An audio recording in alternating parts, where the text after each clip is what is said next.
सीमा एक गरीब घर की लड़की थी। वह हर रोज स्कूल जाती थी और पढ़ाई में हमेशा टॉप करती थी, लेकिन गरीबी के कारण उसके पास किताबें खरीदने के लिए पैसे नहीं थे। स्कूल में एक लड़का था राकेश, जो सीमा के साथ पढ़ता था। सारी सहेलियां सीमा का मजाक उड़ाती थीं, उसकी गरीबी को लेकर बातें बनाती थीं, लेकिन राकेश ने कभी उसका मजाक नहीं उड़ाया। राकेश बहुत अमीर घर का लड़का था, लेकिन दिल से बेहद साफ और नेक था। वह और सीमा दोनों एक ही गाँव के रहने वाले थे। एक दिन स्कूल में टीचर ने सीमा से कहा, सीमा तुम्हारे पास किताबें नहीं है, तुम्हें किताबें खरीद कर लानी होंगी। ये सुनकर सीमा बहुत उदास हो गई। वह स्कूल के बाहर पेड़ के नीचे बैठकर रोने लगी। उसी समय राकेश वहाँ आया और बोला, सीमा क्या हुआ? सीमा ने रोते रोते उसे सारी बात बता दी कि उसके पास किताबें खरीदने के पैसे नहीं हैं। ये सुनते ही राकेश ने मुस्कुराते हुए कहा, बस इतनी सी बात, मेरी किताबें तुम ले लो और स्कूल जाओ, मैं अपने लिए नई किताबें ले आऊंगा। सीमा उसकी बात सुनकर चुप हो गई। उसकी आंखों में पहली बार उम्मीद की चमक दिखाई दी। अपने घर चली जाती है। उधर राकेश भी अपने घर जाकर अपने पापा से पैसे लेता है और अपने लिए नई किताबें खरीद लेता है। अगले दिन दोनों स्कूल आते हैं और साथ में पढ़ाई करते हैं। कुछ दिनों बाद स्कूल में परीक्षा होने वाली थी। सीमा बहुत खुश थी क्योंकि वह पढ़ाई में हमेशा सबसे आगे रहती थी, लेकिन उसकी कुछ सहेलियां उससे जलती थीं। वह कभी उसकी किताबें छुपा देती, कभी उसका पेन गायब कर देती,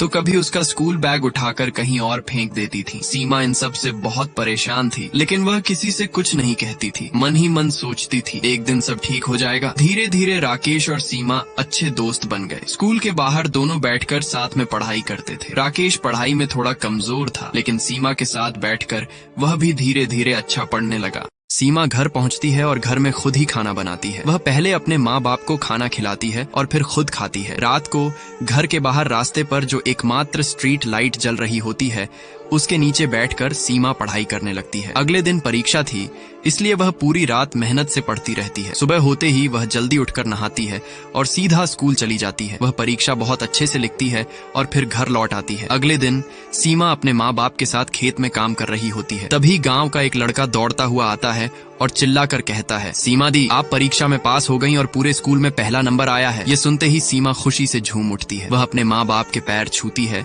और उनकी आंखों में गर्व की चमक आ जाती है। घर लौटकर वह चूल्हा जलाती है, बड़ा बर्तन रखकर उसमें खीर बनाती है और पूरे गांव में बांटती है। गांव के एक दादाजी उसे कहते हैं, बेटी ऐसे ही पढ़ाई करती रहो, बहुत आगे जाओगी। उसी वक्त सीमा सोच में पड़ जाती है, गांव का स्कूल तो पूरा हो गया, लेकिन शहर में पढ़ने जाने के लिए मेरे पास पैसे नहीं है, अब मैं क्या करूं?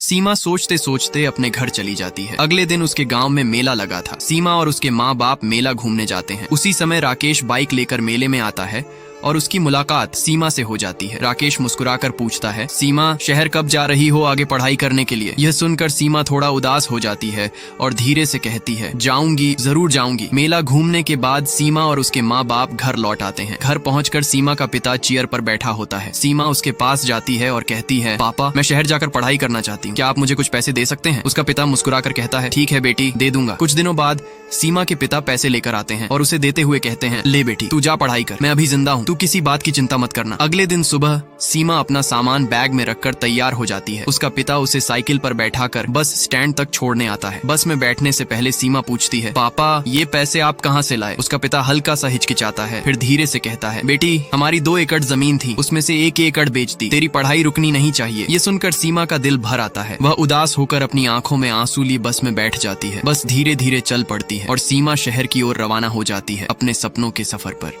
शहर पहुंचकर सीमा अपने हॉस्टल में आ जाती है। अगले दिन सुबह वह जल्दी उठकर अपना कॉलेज पहुंचती है। कॉलेज में पहुंचते ही कई छात्र छात्राएं उसे देखकर हंसते हैं, क्योंकि सीमा ने आधुनिक कपड़े नहीं पहने थे। वह अपनी साधारण पीली सलवार, काला सूट और दुपट्टा पहन कर आई थी। लेकिन सीमा किसी की बात का बुरा नहीं मानती। वह चुपचाप जाकर अपनी बेंच पर बैठती है और पढ़ाई में लग जाती है। कुछ दिनों बाद राकेश भी उसी कॉलेज में एडमिशन ले लेता है। एक दिन कुछ लड़के और लड़कियां मिलकर सीमा का मजाक उड़ा रहे थे। उसी समय राकेश वहां पहुंचता है और गुस्से से कहता है, सुनो सब लोग, ये मेरे गांव की लड़की है, मेरी दोस्त है, इसके साथ कोई बदतमीजी नहीं करेगा, समझे? सब लोग चुप हो जाते हैं। कुछ दिनों बाद कॉलेज में क्लास चल रही थी। अचानक राकेश ने सबको बताया, कल मेरा बर्थडे है, सब लोग जरूर आना। वह सीमा के पास आकर अलग से कहता है, सीमा तुम भी जरूर आना, तुम्हारा आना बहुत जरूरी है। क्लास खत्म होने के बाद सीमा अपने हॉस्टल चली जाती है। रात को अपने कमरे में बैठकर सोचती है, राकेश अमीर घर का लड़का है, उसकी पार्टी में सब अमीर लोग होंगे, मैं वहां जाऊंगी तो लोग मजाक उड़ाएंगे, मैं नहीं जाऊंगी। उसी समय हॉस्टल में उसकी रूममेट तैयार होकर बाहर निकलने लगती है। वह हंसते हुए पूछती है, सीमा तुम नहीं चलोगी क्या पार्टी में? सीमा धीरे से कहती है, नहीं, मुझे अच्छा नहीं लग रहा। उसी वक्त बाहर से तेज बाइक की आवाज आती है। राकेश हॉस्टल के गेट के सामने जोर जोर से पुकार रहा होता है, सीमा।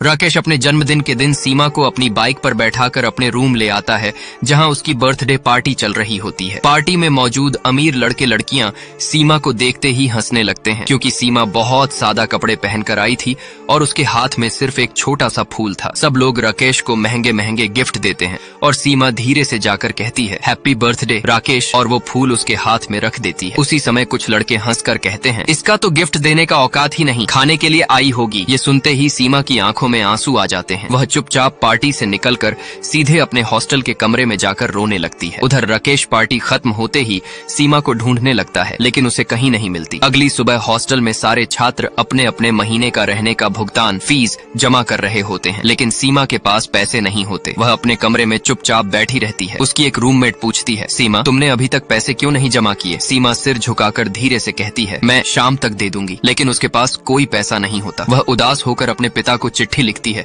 जिसमें सिर्फ इतना लिखती है पापा मुझे कुछ पैसों की जरूरत है, फीस जमा करनी है। वह पोस्ट ऑफिस जाकर चिट्ठी भेज देती है। अगले दिन गांव में चिट्ठी मिलते ही सीमा की माँ और पिता दोनों बहुत दुखी हो जाते हैं।